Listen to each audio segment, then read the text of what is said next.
Պարոն նախարար, ես երկու հարց ունեմ, բայց քանի որ ասվել է, որ մեկ հարց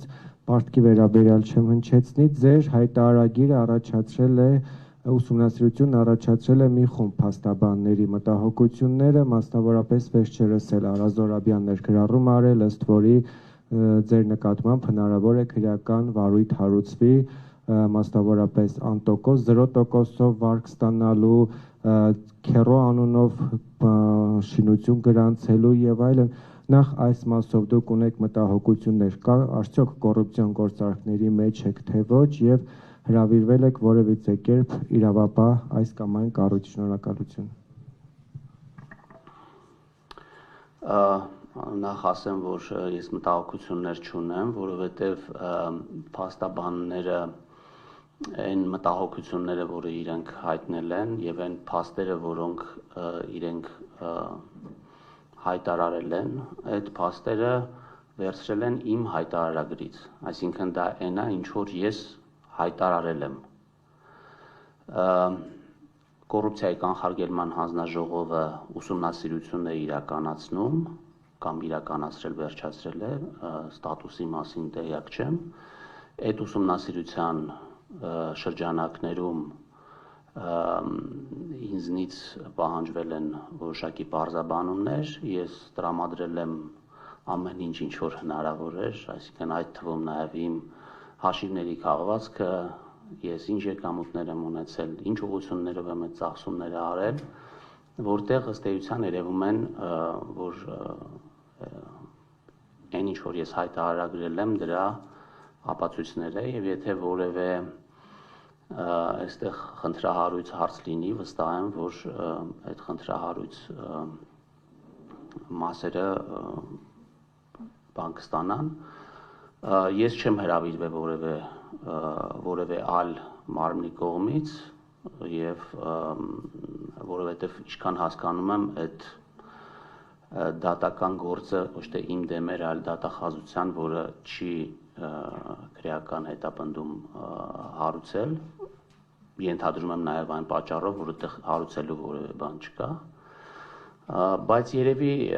քանի որ այս հարցը հնչել է, երևի լավ կլինի, որտեղ այդ հարցը ինձ շատ են տալիս էլի անտոկոս վարկ ստանալու եւ այլնի հետ կապված կուզենայի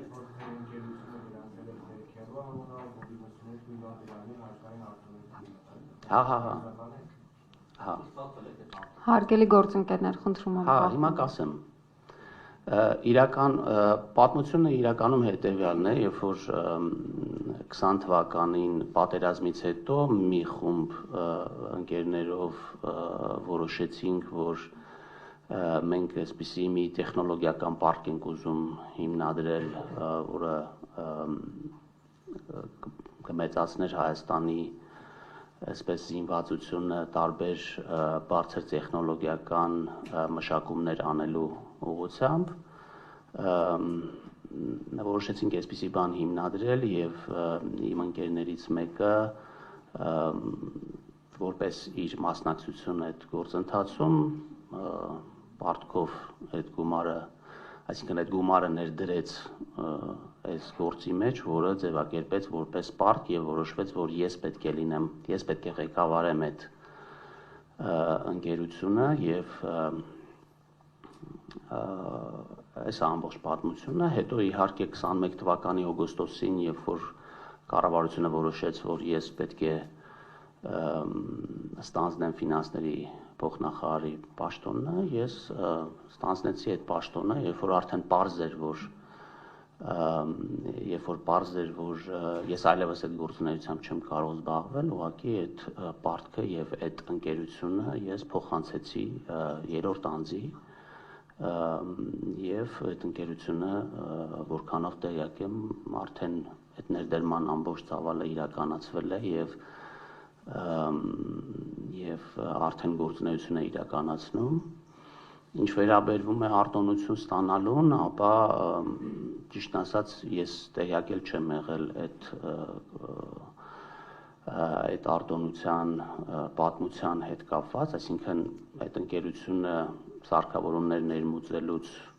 ինչպես բազմաթիվ այլ ընկերություններ, որը սահմանված է նաև մեր կանոնակարգերով, դիմել է ներմուծման արտոնություն ստանալու էկոնոմիկայի նախարարություն եւ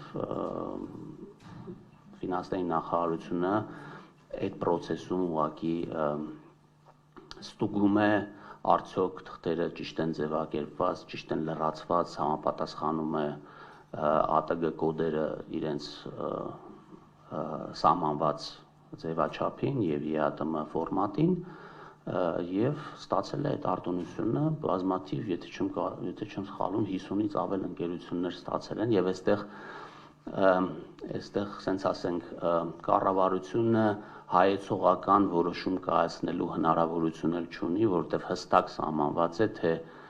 ինչ ապրանք ներմուծելու համար, ինչ չափով, ինչ արտոնություն կարող են ընկերությունները ստանալ եւ եթե չստանար այդ ընկերությունը այդ արտոնությունը դա խախտում կլիներ այդ կարգերի եւ դուք ինքներդ էլ որ նայեք կտեսնեք թե ինչքան ընկերություններ ինչ բաների համար ստանում են այդ արտոնությունները ուղղակի ուզում ասեմ որ դա որևէ կապ չունի մեկը մյուսի հետ դա առանձին process է որից ըստ էության այսինքն այդ process-ի մեկնարկի վերաբերյալ ես որևէ տեղեկություն չեմ ունեցել այդ ժամանակ որտեվ ինքս ներգրաված չեմ այդ ընկերության որևէ գործունեության մեջ